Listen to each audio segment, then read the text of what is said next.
I still don't fully understand how he dropped out.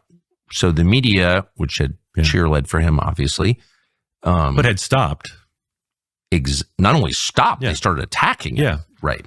So there's that. I felt that was a big deal just as an observer. Yeah. But Biden himself was resolute, at least in public, but also every story you read said in private he was resolute, and then it just seemed to change. Well, it's a normal thing. It happens gradually, and then all of a sudden. Exactly.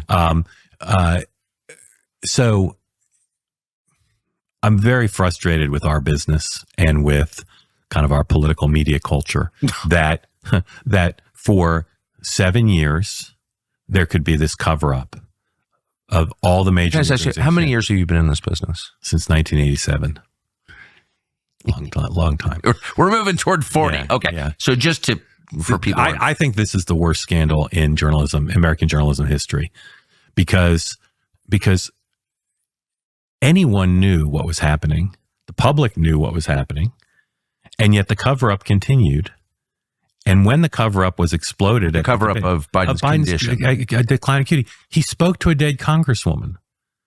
I mean, what more do we need to know? A congresswoman who had died. You know what I'm talking about? Yeah. Okay. He speaks to a dead congresswoman, and his press secretary says he spoke to her because she was top of mind because he was going to be meeting with her family. That's not forgetting somebody's name.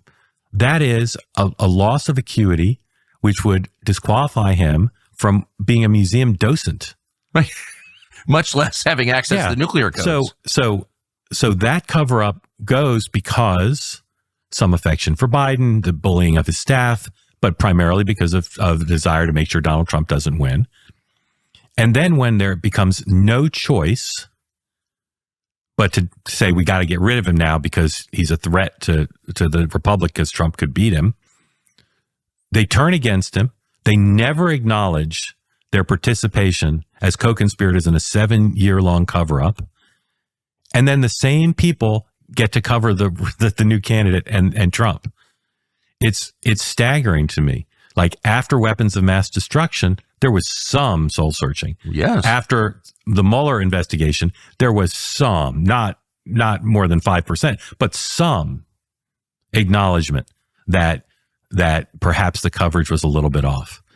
There's been zero, as I see it, zero soul searching acknowledgement. We wrote story after story about how Trump misspeaks too, and Biden, there are days when he's good, and there are days still to this day. There are days when he's fine, but we all have seen people in decline. They have good days and bad days. Of course, they shouldn't be president, and that's not a partisan statement. That's just a statement about the rigors of the job. But the press turned on him and then acted like they had not propped him up for 7 years. In one day, in 1 hour, watching my former colleagues on CNN pivot like that. Yeah. It's incredible. And it looked very much like a setup. Very much like a setup. I think that... Because they all said the same thing at exactly the same moment. Yeah, I think that they just... I don't think the conspiracy is that discussed. They just all have the exact same orientation and they're bullied in the same way. So I don't know that they have to and react to the bullying the same way. So I don't know that they had to discuss it. I do know that when I would talk to White House reporters privately for major news organizations, they would acknowledge the acuity decline was substantial. They saw it. They just were in newsrooms where it was impermissible to say it. How could you not report? I don't know, but no one did. Except for people from places like Newsmax and Fox, no one did. I really do wonder how people look back on that because, again, they've moved on now. But you know them all very well. I don't know how they think about this. By the way, for people who don't follow this stuff, people who are watching this, I mean, I should just say the obvious, which is you are not just part of the news business, but really at the center of the political news business for many decades. What seems like decades. Because I think it was. Yeah. I was there. So you know every single person personally. I mean, I just know that. Well, I know a lot of them. There's a bunch of new ones, right? All right, but I'm saying I know a lot of them. Anyone over 30, Yeah. So what do they say? I don't understand how they could explain that. The presidency now, but you don't tell your viewers or readers that?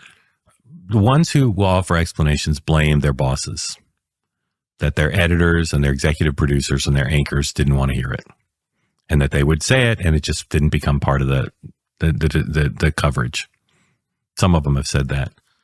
But again, to me, the failure to acknowledge it, what they did, I won't say it's worse than the original crime, but it's pretty bad. It's pretty bad. And of course, along with lawfare, it helps Trump extraordinarily, because people say sometimes in our business, oh, I trust the American people. They're way ahead of us. On this one, it's true. It's not just a trope. Yeah. American people, including Democrats, they saw what was happening. They saw the clips on social media. And that period leading up to the debate, like when he was overseas, when the White House said, oh, this is, what was the word they had for it? Cheap fake, that these clips are selectively edited. I'd say he talked to a dead congresswoman. We don't need more examples. Yeah. Sure, are there some Republicans and some red people online who choose bad examples? There are. But we don't need good or bad examples. His mental acuity decline is obvious. And so everybody knew, just to bottom line it, everybody who covers politics in Washington, covers the presidency, knew. Of course. How could you not?